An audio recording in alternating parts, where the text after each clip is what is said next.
Today, I am very excited and privileged to have Charles Jordan on here on the Digital Boost live Q&A with us this morning. He is a branding expert, photographer extraordinaire. He's got so many skills, and he's going to be talking about branding for your business and the importance of that.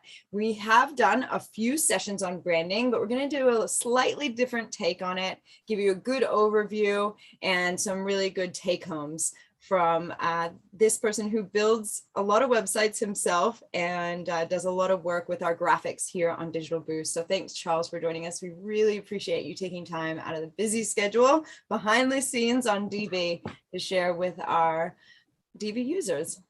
Thank you for having me. I'm very excited to be here.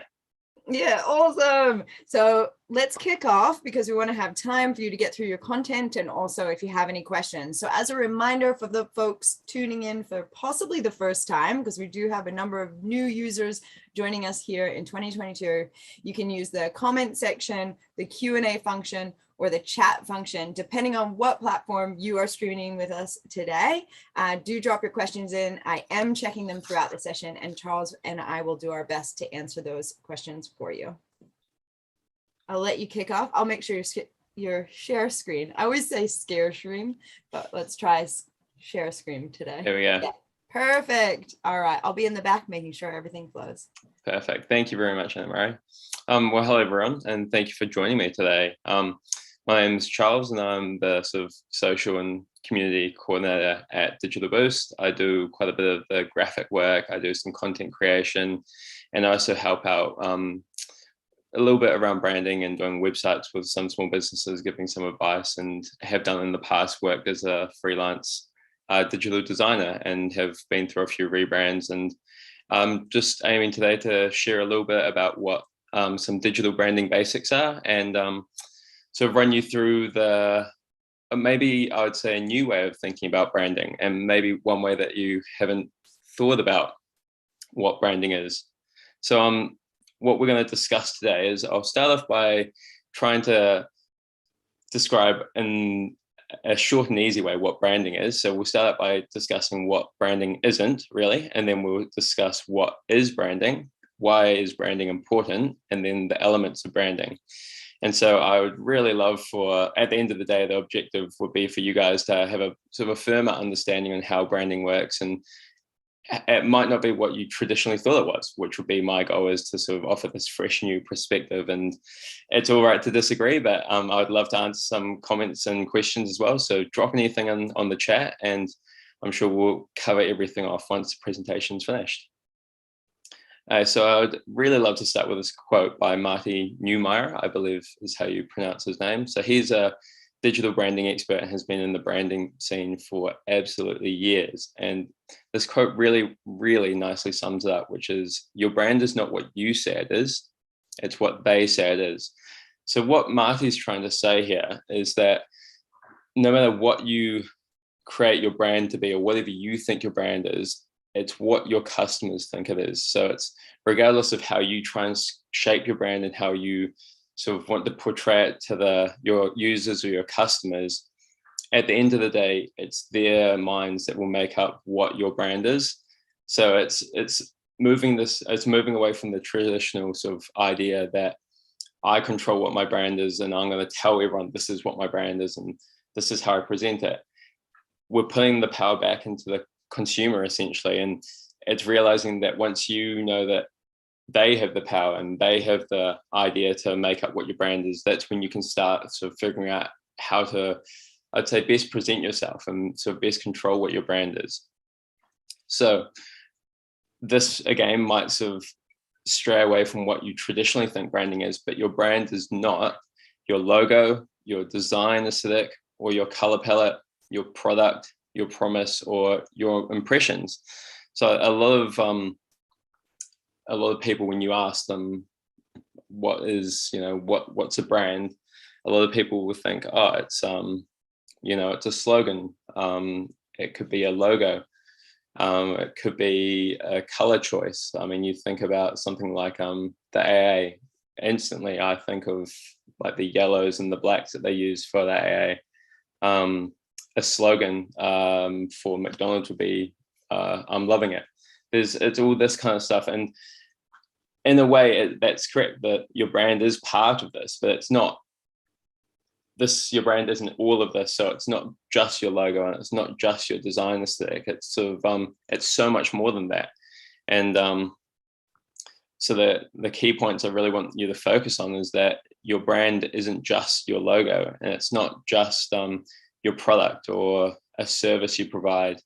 And it's not just the aesthetics or the colors you use or the typography you have, the messaging you tell your customers.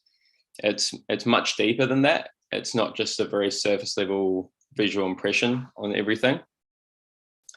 So just one moment.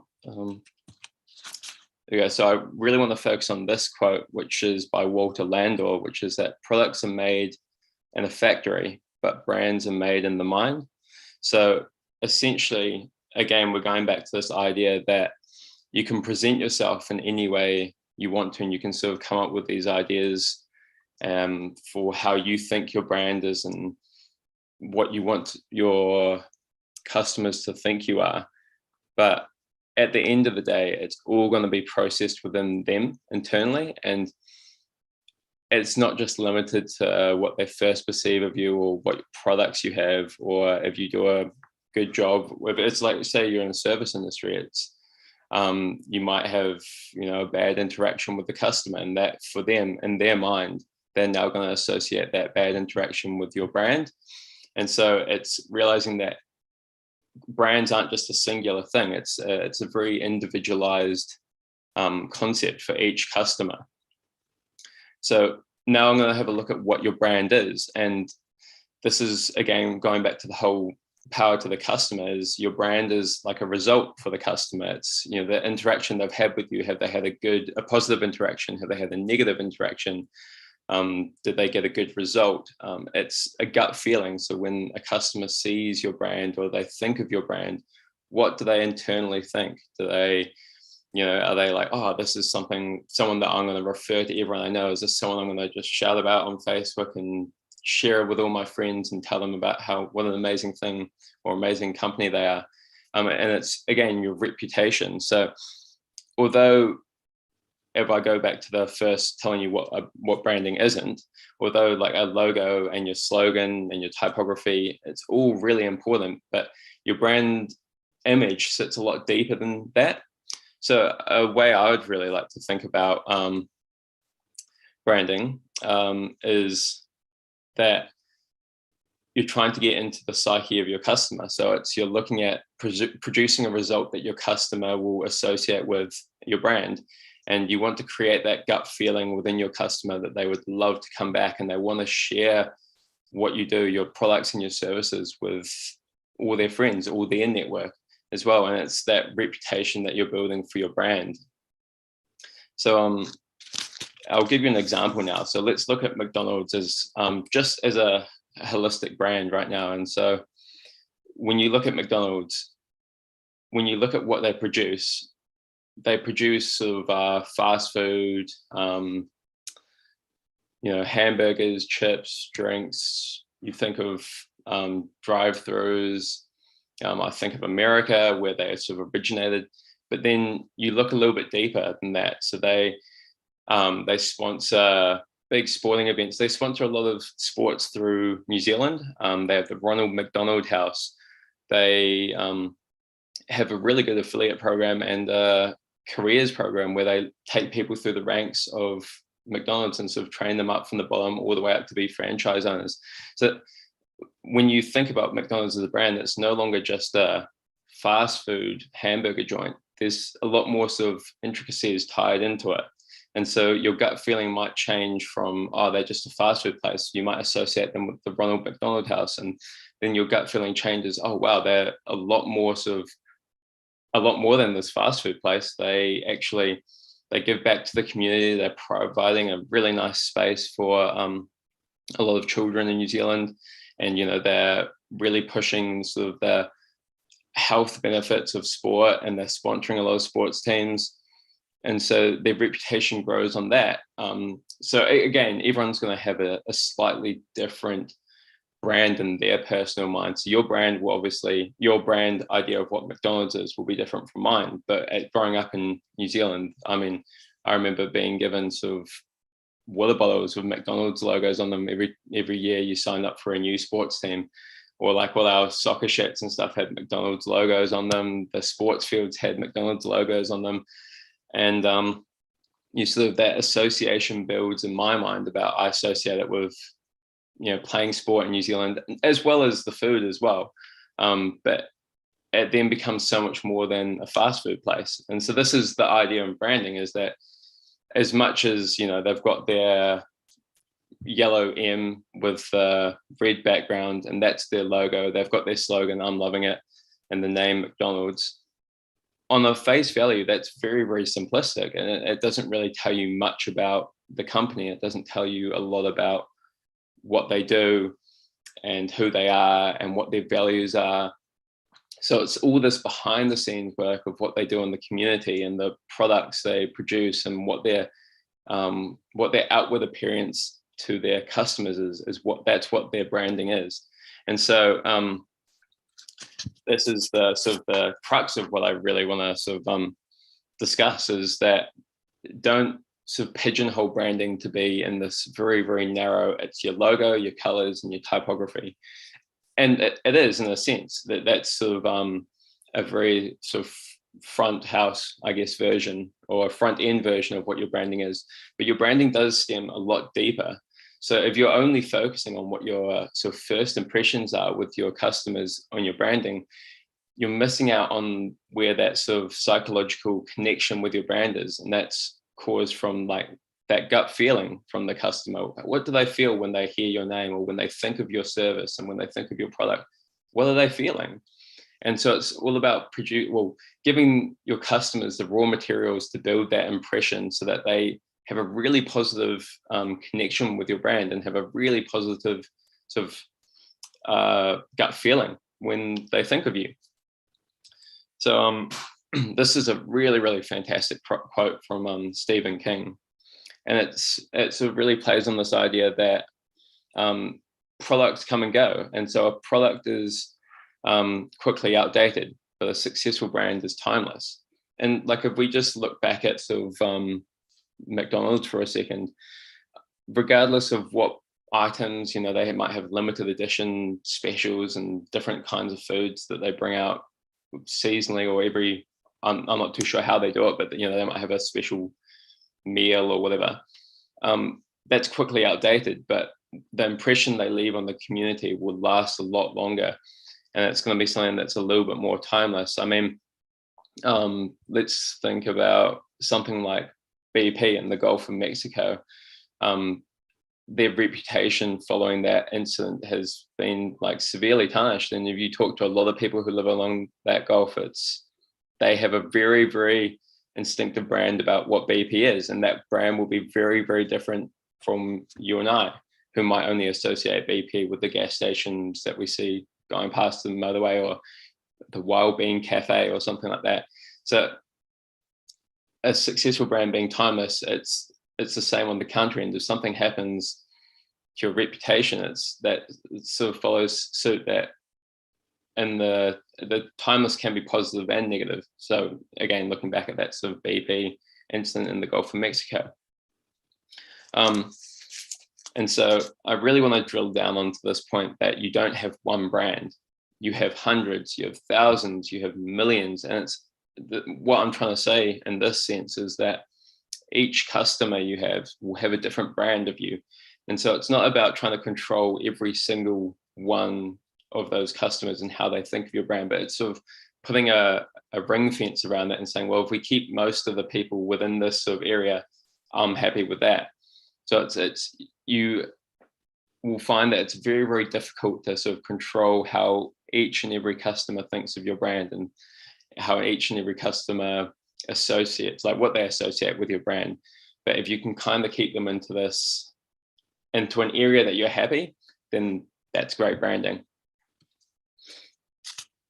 So let's have a look at sort of why branding is important. And again, branding is almost forever. It's timeless. It's forever, and it would leave a legacy with your business. If you look back at sort of big brands like Time Magazine, National Geographic, I mean, or even like the BBC, big media corporations and stuff. If you look in sort of in 100 years' time, if you look back, these will still be sort of keystone brands, and the work that they've produced, especially stuff like National Geographic, will have a forever lasting legacy with the work they've produced. But it's not the brand that people are remembering. It's it's not the logo and the name people are remembering. It's sort of the work they've done, what they've presented to the scientific, the anthropological, even just like the consumer networks, what they've given back to the community. It's people will associate their work more less so than they will associate whatever their logo was, which is for National Geographic, I think it is a golden rectangle. Again, on its own, it doesn't really say much. So the brand of National Geographic is, you might think about the TV programs they have, the magazines, which have been sort of like a cornerstone of printed media. The logo and the name sort of helps users and consumers remember that, but it's a lot more than just that golden rectangle. So I'm going to now backtrack on almost everything I've said. I initially started by saying your branding was not your logo, and it's not your typography, and it's not your color palette. But in a sense, those are very, very integral parts of your branding. But I don't want you to focus on it like it's the be all end all of your brand, because it's really not. Your brand is so much deeper than that. But think about every part of your brand like a brick building a house. So, we've got your typography could be one brick. Your color palette could be another brick. Your messaging could be another one. Your social media, your product, your service, your community outreach, what you give back to the community, every interaction you have with a customer. These are all sort of individual bricks that make up your overall idea on what your brand is. So a good way to think about branding is of building a house. So a house is not made up with one brick, but many. And so if you start thinking about these pieces, like all these pieces individually coming together as like an overarching idea, then you can sort of start to, I guess, control a little bit on what your brand is. As soon as you start letting pieces slip away and your house becomes a little bit unstable. So, if you start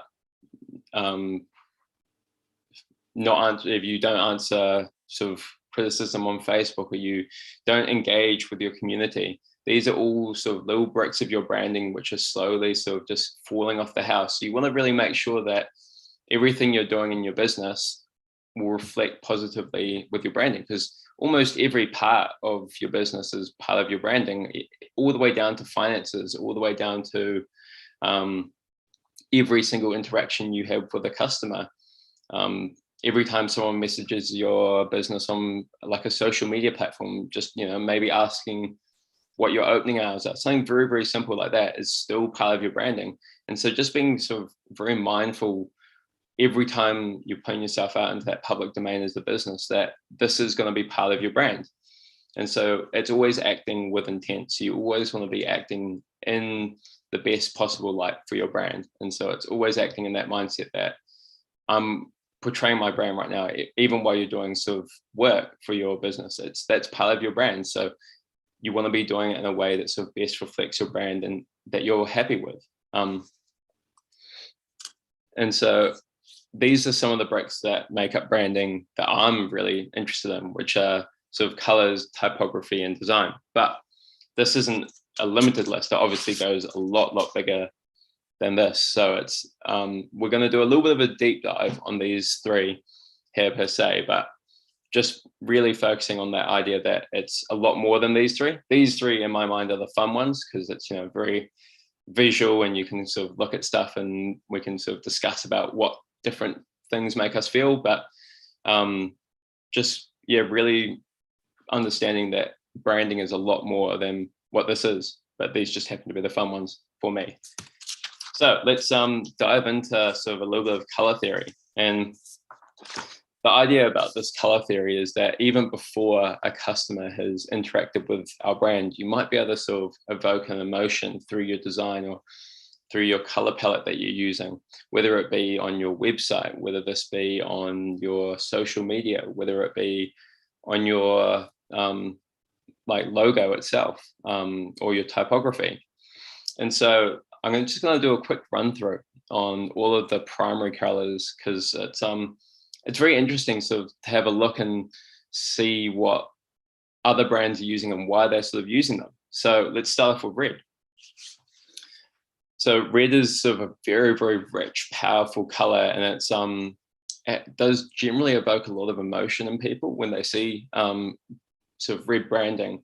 So the red signifies a lot of passion, energy, importance, and attention. And so we've got a brand like Netflix, which historically have run with either like a red background with white text, or just solely as a red logo, which they overlay over their videos or anything, to be honest, on their streaming platform. And so what Netflix was really trying to do is, if you look at sort of their deep dive into branding, is again that red was sort of to almost like a homage to the red carpet events and sort of celebrities and attention, and it's sort of, while in doing that, it sort of has a more sort of deep and warm tone.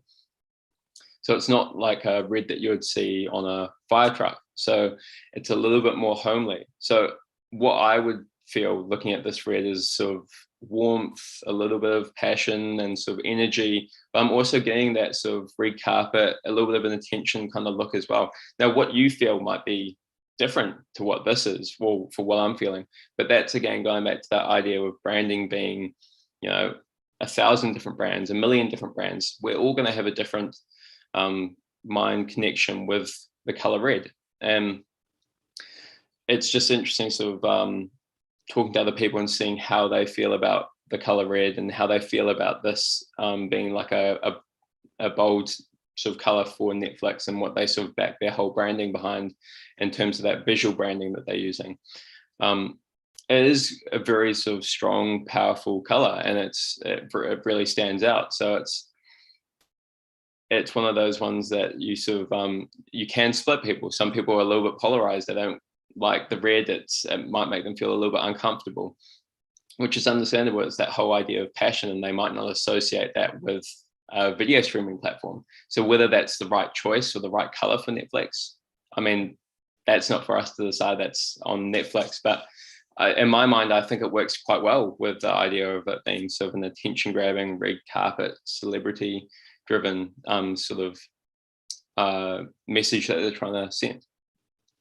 So let's go to yellow, and one that sort of over the weekend has probably come, right into our faces recently. It's they've used it a lot in all the COVID-19 announcements. It's that sort of very, very yellow and white. It's bright, it's energetic, it signifies danger, it grabs attention.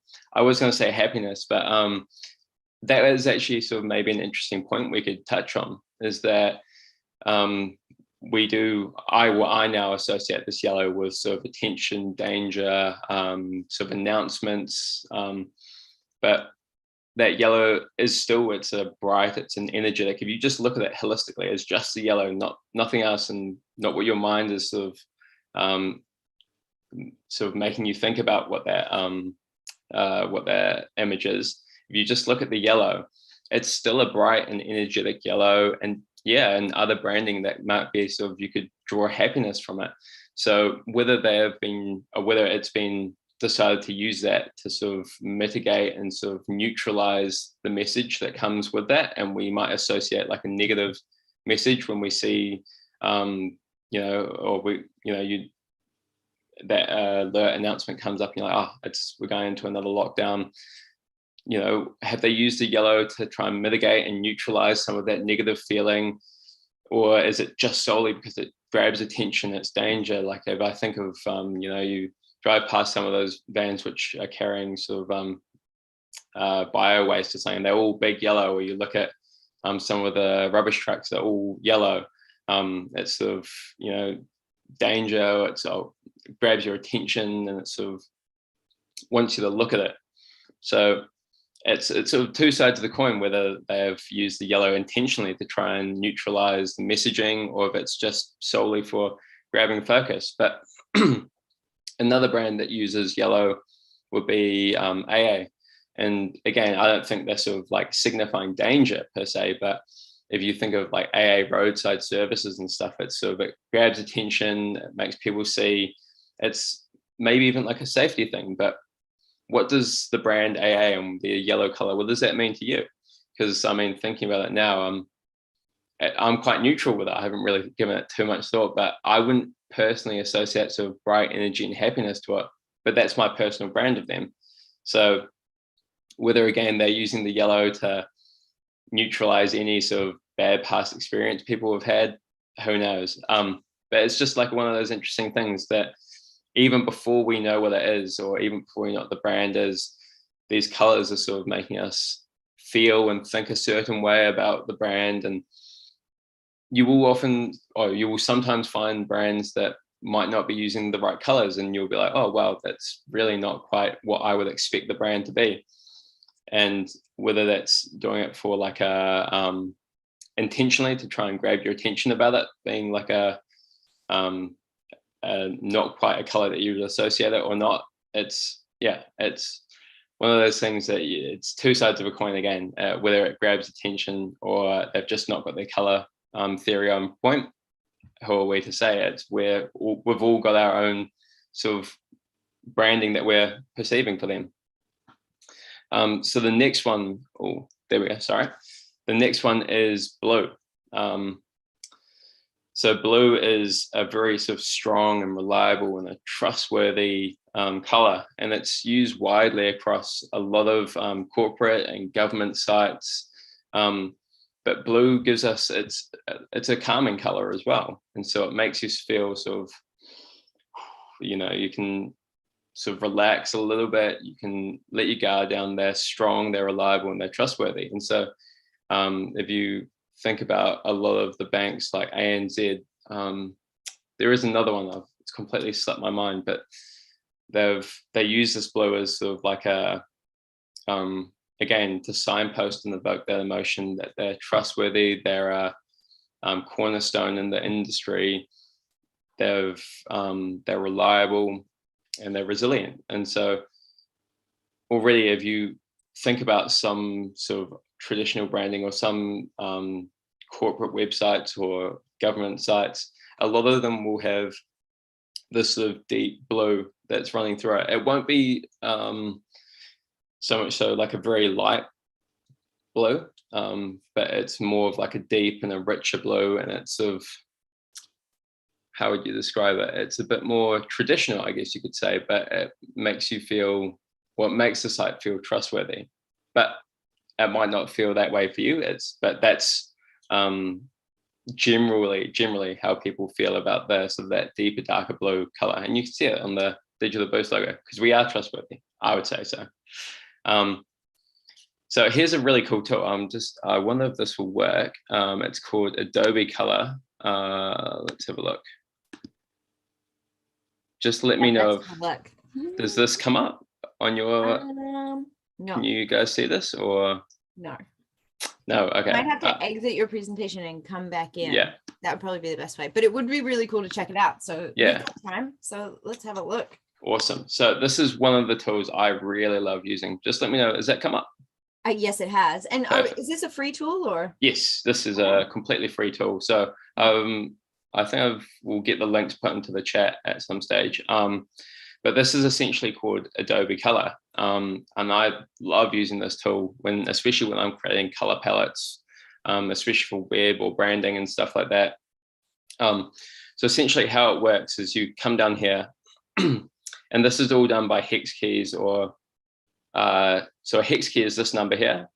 And if you are taking a color to a designer or a web designer, if you give them this code, not only will they say, wow, you know everything about branding, but this is what they'll use to sort of give them a really, really accurate color tool. So that instead of saying, oh, can you just make this image or this text blue, if you give them the actual code, it will be that exact color that you've seen yourself. So how this color work, or how this wheel works, is that middle one is sort of the set color. So let's take it over to, oh, looks like my computer's going a little bit slow, but hopefully let's go to that sort of Netflix red over there. And let's have a look at this left panel here. So on this left panel, there's a whole bunch of different words, and they might seem sort of a bit full on, but essentially analogous means colors that sit next to your central color, which is your base color. And so these are colors that closely align, and if you use them to accent, like if you overlay text or sort of add it as like a shadow color, they work quite well with your base color. If you go monochromatic, it will essentially give you different shades of that base color. So all that is doing is adding either a black value to the color or adding like a white value to the color. And then we've got a trilect. So these are colors that sit in sort of like a, as if it were a triangle. So they can sometimes work, but essentially the idea of trilect coloring is they're sort of, they're not polar opposites where they're complementary, like red and green, but they're further away from each other, that they sort of pop off the page. And so if you're looking for like a text that you want to put over a blue background, the red's going to work really well because it's just going to pop off that blue. Then you've got split complementary, which is essentially like your complementary, which is directly across, but it sits on either side of that green. So say you wanted to find your complementary color of red, but you're like, oh, I'm not too set on these kind of greens. I do like that idea of something a little bit lighter, and that green to sort of neutralize the red. Then you could go for a split complementary, and it will sort of take you to both sides, the yellower side of the green, which we've got here, and then the blue side of the green, which we've got here. So you've got your warmer greens and then your cooler greens. So again, each of these colors are going to sort of evoke a different emotion. Already, the way I've described it, saying that this is like a colder green, it will make people feel maybe a little bit cooler. But maybe if you want something that's less of visually sharp on the eye, then you could go with these cooler colors because they're not as sort of impactful as these brighter greens, which are definitely a little bit richer, and they're sort of very, very strong colors. But essentially the way the tool works is you can go down and look at the different ways that they split up the colors. I would say, to be honest, if you're sort of looking for just colors that work well together, sticking with complementary and split complementary and shades, a really safe way of going about it. You don't want to be going too like crazy, like going with like a square palette or anything like that, because that is just they do pop off each other, but whether they work together well really depends on the situation. But they'll probably work less with each other than they do more with each other. But that's a really cool tool for color. Especially if you're trying to find, you've got your color that you're using as your base for your logo, and you want to find sort of things that complement it, whether you're doing stuff on social media or for your website. This is a fantastic tool, and it's free. Awesome. I've popped it into all the chats across all the boards, so you guys can have a play around with that later. Perfect. I'll just jump back onto the presentation now. Okay. Yep. Good. Cool. Yeah. So I'm just going to touch sort of very lightly on brand typography. And so it's you can, again, like the colors, it's sort of giving this thematic intention with your typeface. It's setting the tone of what your brand is before people have interacted with your brand. And so when you're looking at a typeface for your brand, there are sort of 4 really, really key points that you want to focus on, and you want to make sure that they're legible. It's unique. It doesn't necessarily have to be unique as in you're the only brand using it, but you want it to sort of associate with your brand. You don't want it just to be, oh, let's pick Times New Roman because that's the default for a Word doc. You want it to be sort of picked with intention for your brand. You want it to be memorable, and you want it especially to be multi-platform. So what multi-platform means is that you can use it on your website, you can use it on your socials, you can use it for your print media and your traditional media forms. It's not something that needs to be on like a digital format. It can be, on print media as well. And so those are sort of the four sort of main points you really want to be focusing on when you look at a typeface. So when typefaces are generally broken into three groups. And so we've got serif, sans serif, and slab serif. So we'll start off with serif, which is the traditional font essentially. So it's a very traditional classic font, and it sort of makes people think of like a established business that's been around for a long time. You think, yeah, Time, Vogue magazine, Tiffany & Co, JP Morgan, a lot of these sort of traditional American banks are all using serif fonts, and it's like the points say, it's reliable and it has respectability. So if you think about serif fonts used in a brand, if you see a serif font used on a brand, that sort of, in my mind, it makes me feel like they've been around for a while. They're established in their network.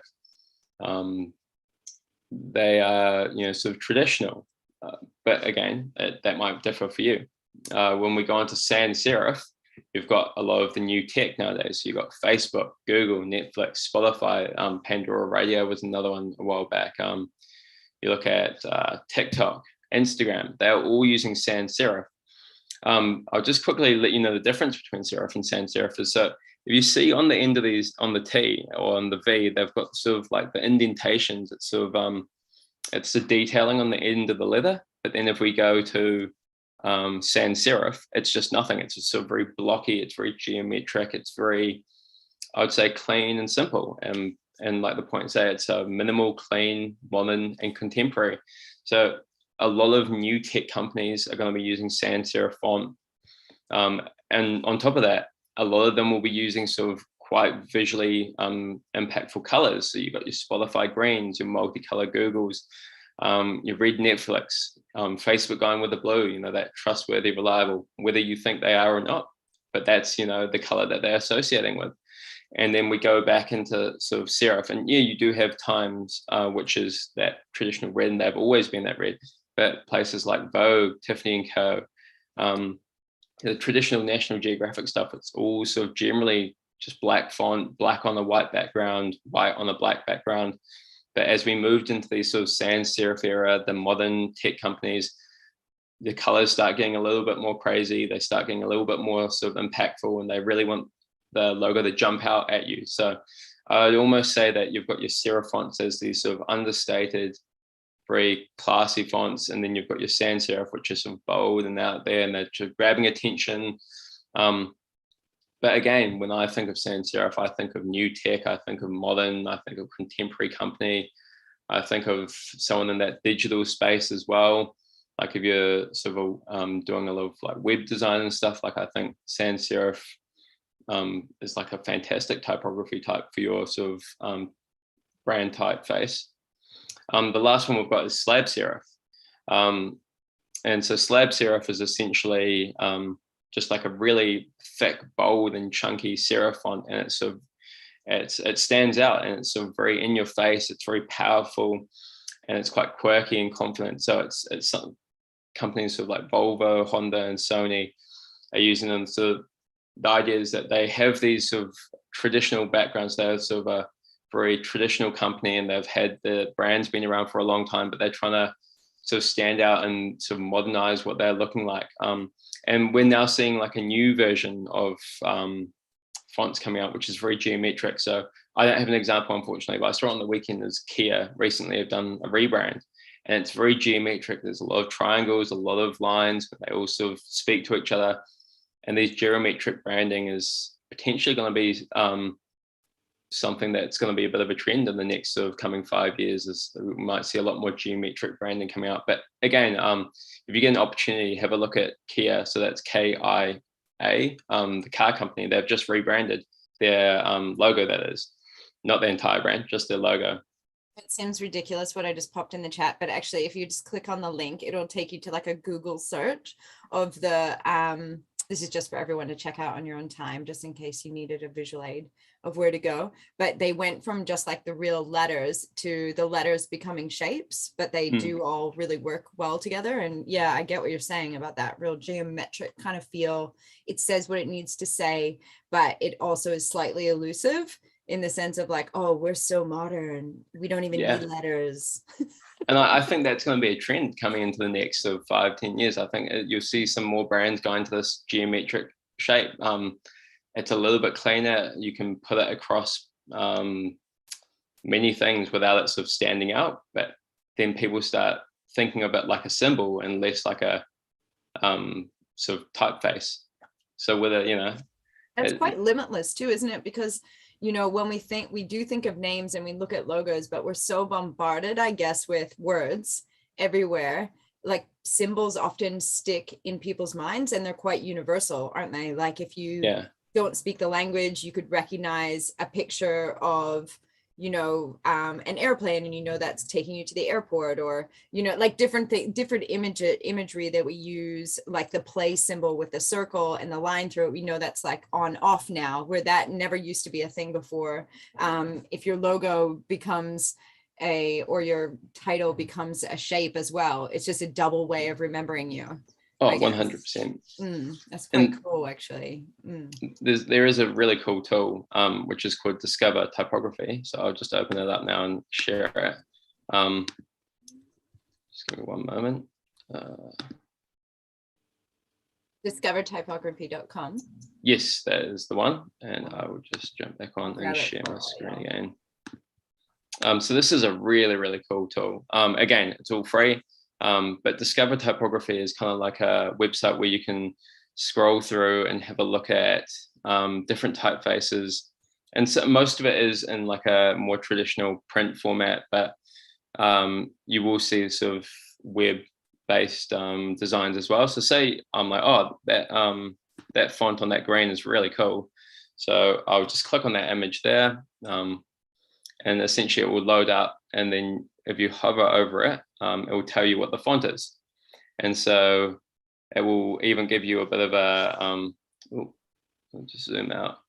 It will give you a bit of a rundown on how to use it. So it says, use stylistic sets to change the tone of your typography by introducing alternate forms of common characters, such as this lowercase a. So it gives you a lot of sort of cool tips and tricks about using typography and how to use it to your best advantage, in whether it be a web sense or just on the traditional printed media as well. So yeah, again, it's a real cool tool, and the fact that it's free just makes it even better. We love free tools at Digital Boost. Yeah, it's fantastic. And you could spend all day sort of just scrolling through different fonts and looking at new cool fonts that you like. It's sort of quite limitless, and you just keep going down and say you wanted to do some social media stuff and you wanted that like real American sort of big, bold, in your face typography.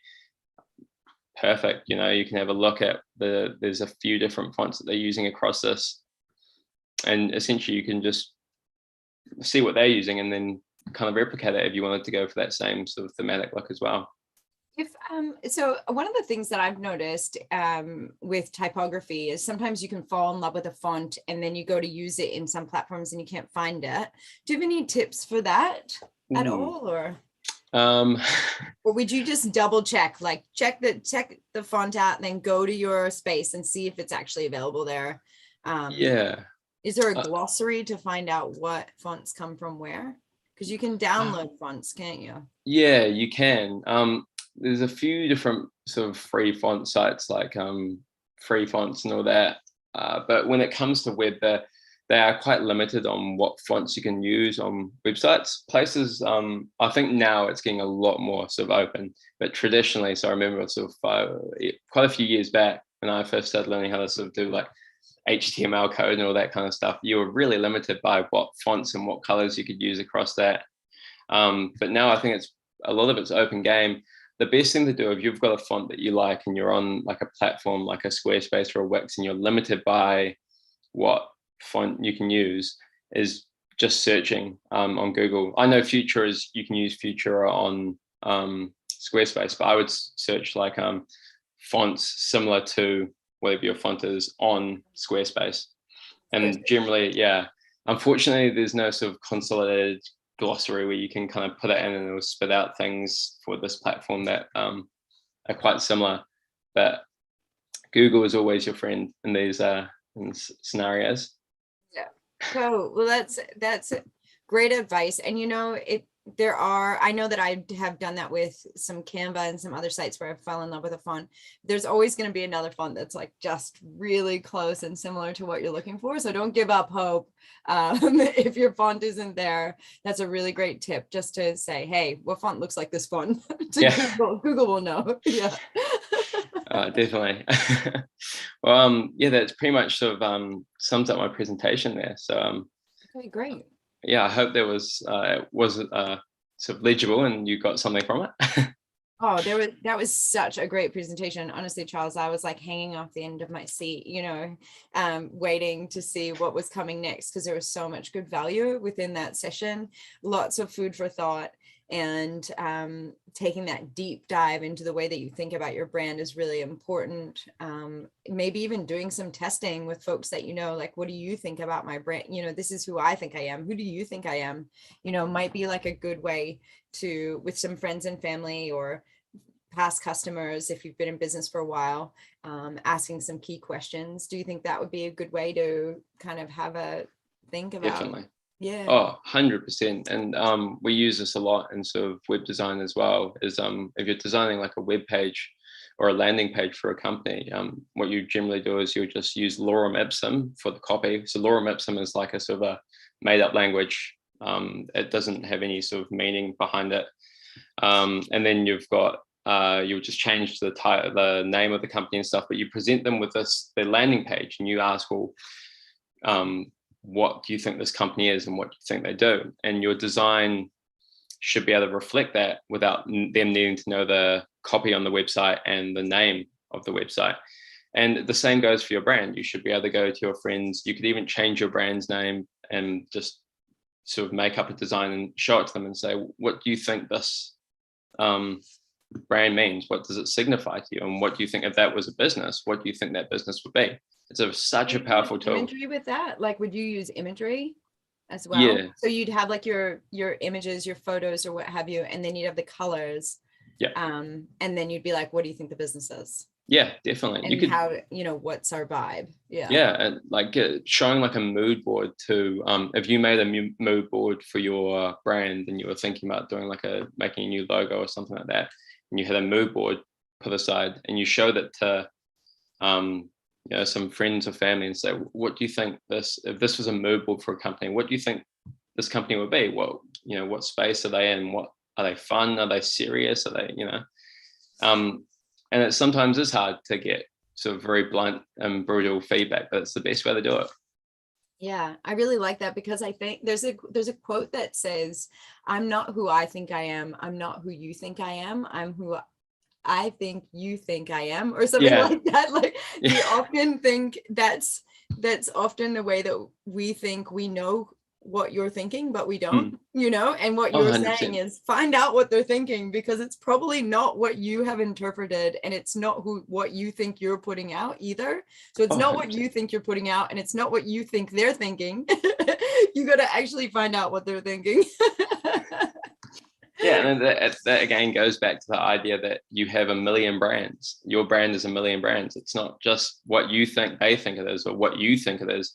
It's what each and every single individual who interacts with your brand thinks it is. So it's moving. Yeah, it's so much more than what we traditionally thought branding was, and it's getting into that. Yeah, I really love this, because I think this is one of the biggest issues with small business, is that you putting your person into this business, and we often feel like, how much of who we are do we put in there based on what we're actually trying to sell or what we're actually trying to, create. And oftentimes who we are, I think, and this is my own opinion, doesn't match the audience that we're trying to reach, possibly, Yeah. Oh, and maybe it's time to kind of put a little bit of that aside and, reach yeah. your customers a little bit better by not being so focused on having to make it what you want it to be. Yeah. Yeah. So this has Oh, been I fully really agree. great. Mm. Yeah. And I mean, that's the one tough thing as a small business owner myself. It's like you put so much of yourself into the business that you feel like if anyone attacks your branding or attacks your website, they're not attacking your business, they're attacking you. And so it's being able to sort of take a step back and think about putting your customers first and putting your brand in your customer's mind instead of trying to market and brand the company for yourself, doing it for your customers. And so it's a very tough thing to do. Yeah, it is. It really is. But we're here to help. So if you need help, you can contact support at did you like that segue? Yeah. Support at digitalboost.co.nz. We are here to help. You can get in touch with our support team. They'll even have a conversation with you. We are real people. And this Thursday is going to be kind of one of our last coffee and questions in the morning at 10 a.m. So if you want to actually have a chat with the team and you've got some questions, we had some great questions last week. Join us for this session on Thursday. It is a meeting style instead of a webinar. So you do need to register on digitalboost.co.nz to get that meeting link. And then you'll be able to really chat with folks on the team and get your individual questions answered. It's a great opportunity to meet the team and get some personal advice. If that time doesn't work for you, always use the support line because we are here to make sure that you reach your goals. I'm just going to double check. We're just getting lots of likes, heaps of people watching on both LinkedIn, YouTube, and Facebook. It's been a really good tune in that way. Thanks all you guys for joining us today. And thanks, Charles, for so much great insight on the session today. I hope one day we can convince you to come back again and maybe later in the year. I know this is, you like to be behind the computer, behind the screen creating, but you're just a wealth of knowledge and it'd be a shame not to get you on here at least one more time in this lifetime, So I'm going to try and convince you of that. I hope everyone has a wonderful day. Thanks again. We will see you tomorrow. Ka kite.